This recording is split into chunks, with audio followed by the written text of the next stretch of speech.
दोस्तों, फ्रीडम शब्द सुनते ही हमारे दिमाग में क्या आता है? आजादी, वोट डालना, अपनी पसंद की सरकार चुनना। लेकिन असली सवाल यह है कि क्या बस इतना ही, या फिर असली आजादी ये भी है कि हम अपने घर में, अपनी किचन में क्या इस्तेमाल करें, इसका फैसला भी हम खुद लें? और उससे भी ज्यादा जरूरी, क्या हमें पूरी जानकारी दी जाती है, या बस कन्वीनियंस के नाम पर धीरे धीरे गेम बदल दिया जाता है? अब जरा 2026 की उस सिचुएशन को याद करो। मार्च का महीना, अचानक इंटरनेशनल टेंशन बढ़ जाता है। अमेरिका, इजराइल और ईरान के बीच टकराव, और फिर एक बहुत बड़ा चौक पॉइंट, स्ट्रेट ऑफ हॉर्मुज। वहां से तेल की सप्लाई पर असर पड़ता है। अब भाई, दुनिया का लगभग 20% तेल वहीं से गुजरता है, तो ऑब्वियसली पैनिक तो बनता है। और इंडिया में क्या हुआ? एक दिन में 89 लाख लोगों ने गैस सिलेंडर बुक कर दिया। हाँ भाई, लिटरली गैस का क्लेश चल रहा था। अब यहां एक इंटरेस्टिंग बात है, क्या यह सिर्फ एक इंटरनेशनल क्राइसिस था, या फिर इस क्राइसिस को एक अपॉर्चुनिटी की तरह इस्तेमाल किया गया? क्योंकि जब आप लाइन में खड़े थे, भाई मेरा सिलेंडर कब आएगा, सोच रहे थे, उसी टाइम चुपचाप एक नया सिस्टम पुश किया जा रहा था। पीएनजी यानी पाइप्ड नेचुरल गैस। मतलब पहले आप सिलेंडर खरीदते थे, कंट्रोल आपके हाथ में था। अब पाइप आएगी और कंट्रोल, समझ ही गए होंगे। अब सरकार ने क्या किया? पैनिक कम करने के लिए सीधे सॉल्यूशन नहीं दिया, बल्कि लोगों का बिहेवियर बदलने की कोशिश शुरू कर दी। Classic move, PNGRB, petroleum and natural gas regulatory board ने क्वाइटली एक ऑर्डर निकाला। अब पीएनजी और सीएनजी को प्रायोरिटी सप्लाई दी जाएगी। इंडस्ट्री की सप्लाई कटेगी, कमर्शियल एलपीजी यूजर्स को शिफ्ट होने के लिए बोला जाएगा, और राज्यों को हिंट दिया गया, भाई अगर पाइपलाइन जल्दी बिछाओगे तो एक्स्ट्रा एलपीजी मिलेगा। अब ये सुनने में इंसेंटिव लगता है, लेकिन असल में ये बिहेवियरल इंजीनियरिंग है। मतलब आपको इनडायरेक्टली पुश किया जा रहा है कि भाई सिलेंडर छोड़ो, पाइप पकड़ो। और मजेदार बात यह है कि पहले अप्रूवल्स में महीनों लगते थे, लेकिन अब 10 दिन में अप्रूवल। इतनी स्पीड तो स्विगी डिलीवरी में भी नहीं आती। कभी कभी होटल्स, कैंटीन्स, रेस्टोरेंट सबको बोला गया स्विच करो पीएनजी पर, और हजारों यूजर्स को माइग्रेट भी कर दिया गया। अब आप सोच रहे होंगे, अरे यार ये तो डेवलपमेंट है। हाँ, डेवलपमेंट है, लेकिन क्वेश्चन ये है, ऑर्गेनिक है या फोर्स्ड?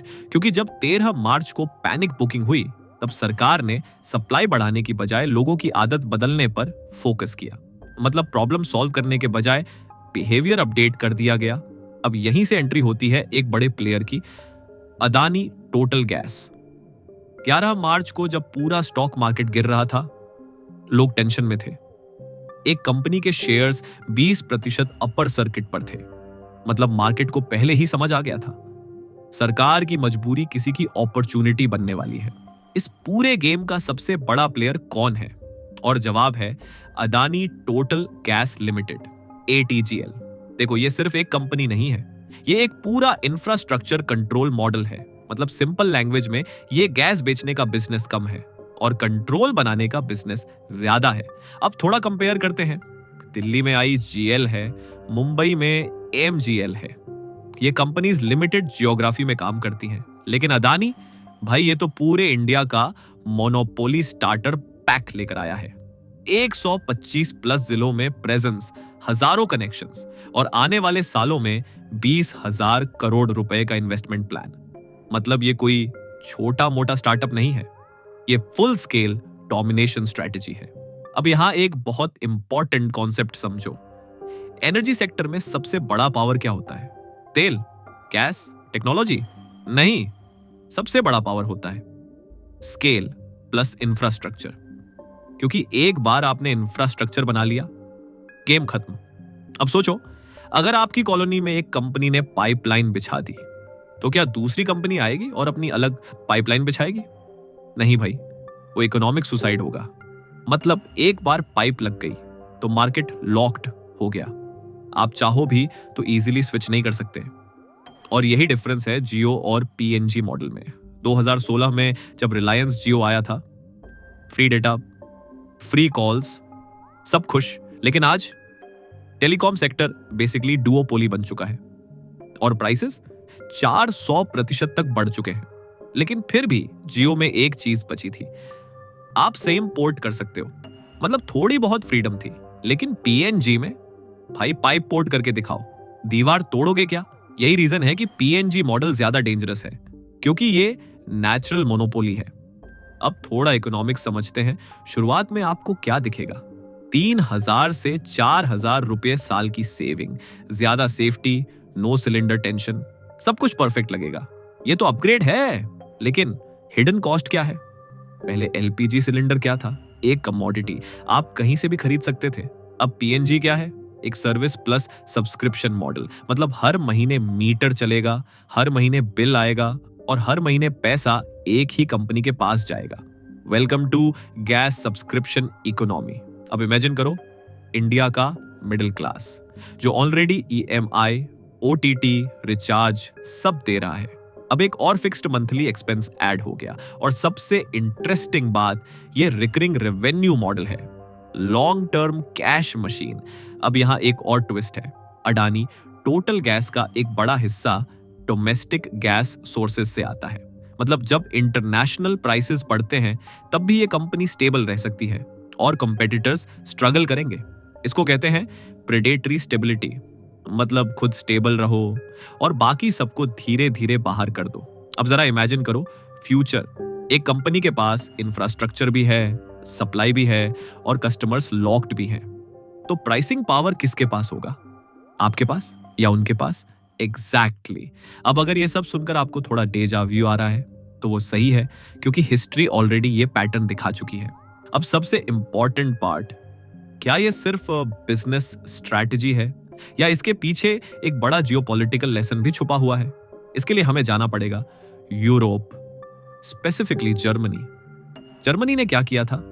उन्होंने सोचा भाई रशिया से डायरेक्ट गैस ले लेते हैं, पाइपलाइन से, सस्ती भी पड़ेगी, रिलायबल भी रहेगी और एनर्जी सिक्योर हो जाएंगे।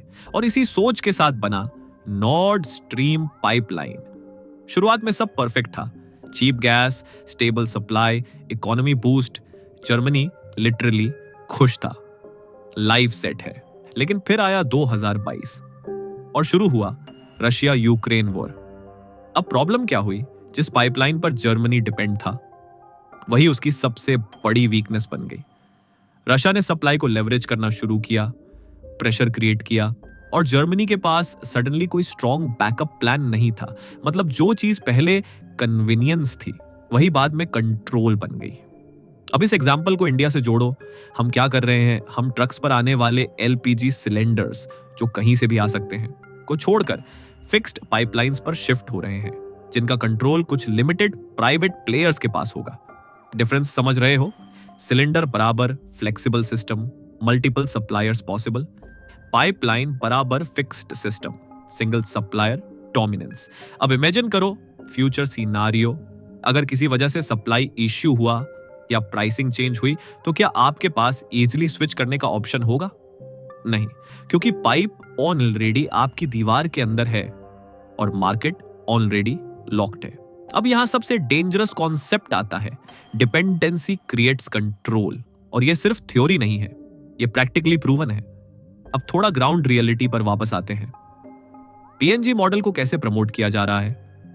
कन्वीनियंस, सेफ्टी, सेविंग्स, ये 3 कीवर्ड्स हर जगह दिखेंगे। और सच भी है, शुरुआत में आपको फायदा दिखेगा, लेकिन लॉन्ग टर्म में आप धीरे धीरे एक ऐसे सिस्टम का हिस्सा बन जाते हो जहां आपका सप्लायर फिक्स्ड है, आपकी स्विचिंग पावर 0 है, प्राइसिंग कंट्रोल आपके हाथ में नहीं है और सबसे मजेदार बात, आपको यह सब वॉलंटरली एक्सेप्ट करवाया जाता है। मतलब आपको लगता है मैंने खुद चूज किया है, लेकिन एक्चुअली चॉइस डिजाइन की गई थी। Classic illusion of choice. अब अगर आपको यह सब थोड़ा फेमिलियर लग रहा है तो हाँ, ये वही पैटर्न है जो पहले टेलीकॉम सेक्टर में भी दिखा था, लेकिन यहां स्टेक्स ज्यादा बड़े हैं, क्योंकि ये सिर्फ इंटरनेट या कॉल्स की बात नहीं है, ये आपकी किचन, आपकी डेली लाइफ और बेसिक नेसेसिटी की बात है।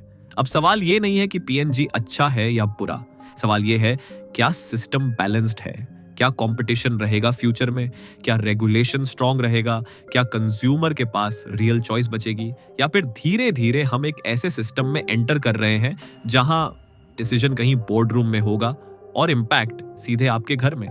और यहीं से आता है सबसे बड़ा क्वेश्चन, क्या ये प्रोग्रेस है या एक वेल डिजाइंड ट्रैप? देखो, डेवलपमेंट हमेशा ट्रेड ऑफ लेकर आता है। रोड बनेगी तो पेड़ कटेंगे, इंटरनेट आएगा तो प्राइवेसी जाएगी, वैसे ही पीएनजी आएगा तो कन्वीनियंस बढ़ेगी। लेकिन क्या कुछ और भी जाएगा? सोचो जरा, पहले क्या था? सिलेंडर खत्म हुआ, आप दूसरे वेंडर से ले सकते थे, थोड़ा महंगा लगा, इंतजार कर सकते थे, रिफिल डिले कर सकते थे, मतलब कंट्रोल आपके पास था, थोड़ा सा ही सही लेकिन था। अब पीएनजी में मीटर चलेगा, बिल आएगा और पेमेंट करना ही पड़ेगा।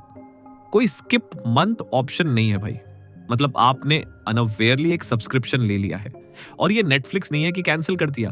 अब इमेजिन करो अगर फ्यूचर में प्राइसेस धीरे धीरे बढ़ते हैं, 20 रुपए, 30 रुपए, 50 रुपए पर यूनिट, आप नोटिस भी नहीं करोगे इनिशियली, लेकिन साल के एंड में बिल देखोगे, भाई ये क्या हो गया? और तब आपके पास ऑप्शन क्या होगा?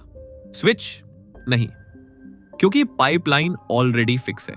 यहीं पर आता है सबसे डेंजरस पॉइंट, स्विचिंग कॉस्ट बराबर इन्फिनिट। और जब स्विचिंग इम्पॉसिबल हो जाती है तो मार्केट ऑटोमेटिकली मोनोपोली की तरफ जाता है।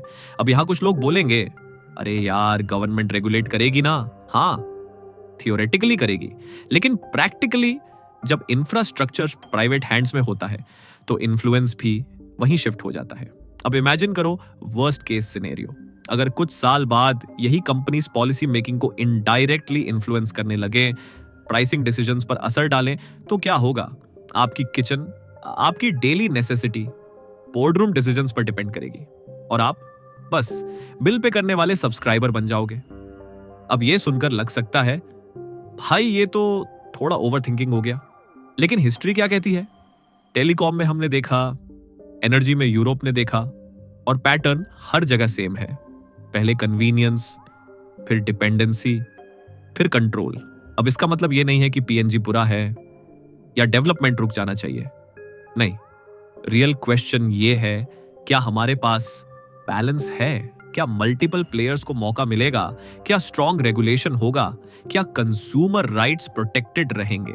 अगर आंसर यस है तो सिस्टम हेल्दी है, अगर आंसर नो है तो धीरे धीरे ट्रैप बन सकता है। अब सबसे पावरफुल लाइन सुनो, विकास की कीमत अक्सर स्वतंत्रता होती है, लेकिन सवाल यह है, क्या हम वो कीमत कॉन्शियसली दे रहे हैं या बिना समझे क्वाइटली पे कर रहे हैं? क्योंकि आज एलपीजी की लाइनें खत्म हो जाएंगी, पैनिक भी चला जाएगा, लेकिन आपकी किचन की दीवार में जो पाइप लगी है वो सालों तक वहीं रहेगी और उसके साथ जुड़ा होगा एक सिस्टम, एक डिपेंडेंसी, एक कंट्रोल। तो अगली बार जब कोई बोले भाई पीएनजी लगा ले, बहुत कन्वीनियंट है, तो लगवाओ, जरूर लगवाओ, लेकिन आंख बंद करके नहीं, पूरी अंडरस्टैंडिंग के साथ। क्योंकि स्मार्ट कंज्यूमर वही है जो सिर्फ सुविधा नहीं देखता, सिस्टम भी समझता है। तो दोस्तों, अब आपकी राय सबसे ज्यादा मायने रखती है। आप क्या सोचते हो? यह बदलाव सच में प्रोग्रेस है या धीरे धीरे बनता हुआ ट्रैप? कमेंट में खुलकर बताओ। अगर वीडियो ने आपको सोचने पर मजबूर किया हो तो इसे लाइक और शेयर जरूर करना, क्योंकि यहां सिर्फ बातें नहीं होती, यहां चीजों को असल में समझा जाता है। जय हिंद।